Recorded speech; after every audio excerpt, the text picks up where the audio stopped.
ہمیشہ باتوں سے سلگتا رہے گا؟ کیا مڈل ایسٹ کو شانتی اور سکون نہیں چاہیے؟ یہ سب اگر جیسے میٹنگ میں بیٹھے تھے اور اس میٹنگ میں بیٹھ کر کے یہ نندا پرستاو ہی پاس کر دیتے کہ اگر اسرائیل کسی بھی ملک پر اب حملہ کرتا ہے، وہ چاہے لبنان ہو، چاہے غزہ ہو، چاہے سیریا ہو، چاہے عراق ہو، چاہے ایران ہو، چاہے قطر ہو، سعودی عربیہ، ایجپٹ، جارڈن، کسی پر بھی حملہ کرتا ہے تو ہم سب اسرائیل کے خلاف ایک ساتھ کھڑے ہوں گے۔ آپ نے وہی پرستاو نہیں پاس کیا، آپ نے بہشکار بھی نہیں کیا۔ اب آپ یہ دیکھیے اس کے بعد جتنا ناٹک چلا، جتنا ڈرامہ چلا کہ سیز فائر کا ایک وہ بنا لیا گیا،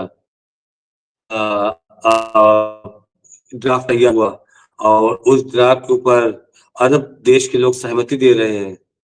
جن کے لیے بنایا گیا ان کو پتہ نہیں ہے، عرب دیش اس میں سب سہمتی دے رہے ہیں، ٹرکی، جارڈن، ایجپٹ، سعودی عربیہ، قطر، بحرین، یہ سب اس میں سہمتی دے رہے ہیں۔ ہاں بہت اچھا ہے، بہت اچھا ہے، اور سب جا کے وہاں سائن کر رہے ہیں۔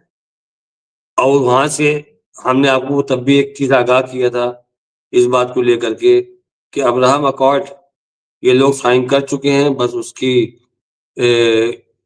غازہ کا میٹر ٹھنڈا ہونے کے بعد آفیشیل اناؤنسمنٹ ہونا باقی ہے۔ برداشت نہیں ہوا یو ای سے، یو ای فوراً خود کے سامنے آ گیا اور ابراہم اکارڈ کی فیور کی بات کرنے لگا۔ تو یہ لوگ بہشکار بھی نہیں کر سکتے ہیں، یہ لوگ خود کو ان سے الگ کرنے کا اعلان نہیں کر سکتے ہیں، دھمکی دینے کی بات چھوڑیے، مارنے کی بات چھوڑیے۔ اور اسرائیل ایک ایسا ملک ہے جو بنا مارے نہیں سدھرنے والا۔ ہم تو خیر ان چیزوں کے خلاف ہیں کہ کہیں بھی وار ہو، کہیں پر جینوسائڈ ہو، کہیں پر کیجولیٹیز ہو، کیونکہ گودے ماں کی اجڑتی ہیں، گھر لوگوں کے برباد تباہ ہوتے ہیں، ویران ہوتے ہیں گھر لوگوں کے۔ جس گھر میں 5 لوگ 6 لوگ ہوتے ہیں، اگر ایک چلا جاتا ہے تو گھر ایک دم سونا سونا نظر آتا ہے، لوگوں کی آنکھوں میں آنسو رہتے ہیں، دوستوں کی آنکھوں میں آنسو رہتے ہیں۔ لیکن یہاں پر تو پورے پریوار خاندان تباہ ہو گئے۔ رونے والا اگر بچا تو ایک بچا، اور کس پہ روئے۔ یہاں پر یہ حالات ہیں، تب بھی ہم خلاف ہیں اس چیز کے کہ اسرائیل پر بھی حملہ نہیں ہونا چاہیے، غزہ پہ بھی نہیں ہونا چاہیے، اور بھی آس پاس کے جو کنٹریز ہے، سیریا ہے، عراق ہے، ایران ہے، لبنان ہے، کہیں پر نہیں ہم حملے ہونے چاہیے۔ لیکن حملے لگاتار اسرائیل کر رہا ہے، تو یہ سب دیکھتے ہوئے دل سے ایک بات تو نکلتی ہے نا کہ لاتوں کے بت بات سے نہیں مانتے۔ ایران پہ یہ چھوٹے چھوٹے حملے کیوں نہیں کر رہے ہیں؟ وہ اس لیے نہیں کر رہے ہیں کہ ان کو یہ پتا ہے کہ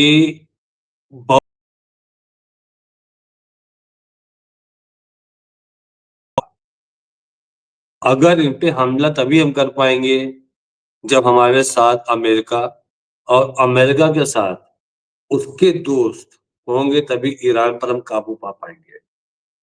ایران نے تو کہہ دیا کہ ہاں ہماری کچھ مشینریز خراب ہوئی تھی، ڈسٹرائے ہوئی تھی، لیکن میرا یورینیم وہی تھا اور سرکشت ہے، اور ہم اس یورینیم کو اپنے پاور ارجا، پانی فلٹر کے لیے، واٹر فلٹر پلانٹ کے لیے، اس کے لیے کام میں لائیں گے۔ ہم کو نہیں بنانا ہے کسی بھی طریقے کا ایسا ویپن جو نرسنہار کرتا ہے، بے گناہوں کی جان دیتا ہے۔ بار بار کہتا ہے، بہت ساری نیوزیں آتی ہیں، بہت سارے بھڑکاؤ اسٹیٹمنٹ آتے ہیں کہ ایران 5 دن میں بنا لے گا، 15 دن میں بنا لے گا، 1 مہینے میں اتنے بنا لے گا۔ جب تک خامنائی نہ کہہ دیں کہ ہاں ایران بنا لے، تب تک ہم بھی یہ کہیں گے کہ ایران نہیں بنا سکتا۔ خامنائی ورلڈ لیڈرشپ میں واحد ایک بندہ ایسا ہے کہ جو کبھی جھوٹ نہیں بولتا، جو بھی بولے گا وہ بندہ سچ بولے گا۔ اگر کہے گا کہ اگر تو ہم کو مارو گے تو ہم تم کو ماریں گے، تو یہ مانیے کہ امریکہ یا اسرائیل کے حملے کے بعد وہاں کی مسجدوں پر لال جھنڈے چڑھا دیے جائیں گے۔ جیسے پچھلے وار میں ہوا تھا، اس سے پہلے انہوں نے دمشق میں ان کی دعوات پہ حملہ کیا تو اس کا ریئیکشن ہوا. اس کے پہلے انہوں نے وہاں پر ہم قاسم سلیمانی پر اٹیک کیا تھا بغداد ایئرپورٹ پہ، ان کو ختم کیا. تو اس کے بدلے میں ان کہے کہ ایئر بیس پہ حملہ کیا تھا ایران نے. تو اگر وہ خامنائی کا اسٹیٹمنٹ ہے کہ ہم حملہ کریں گے تو ہم ڈنکے کی چوٹ پہ کہہ سکتے ہیں کہ ہاں بس حملہ ہونے والا ہے. باقی لیڈرشپ پولیٹیکل بیان دیتی ہے، جیو پالیٹکس ہے، بالکل منو ویگیانک دباؤ بنانے کے لیے بہت سارے بیان دیے جاتے ہیں.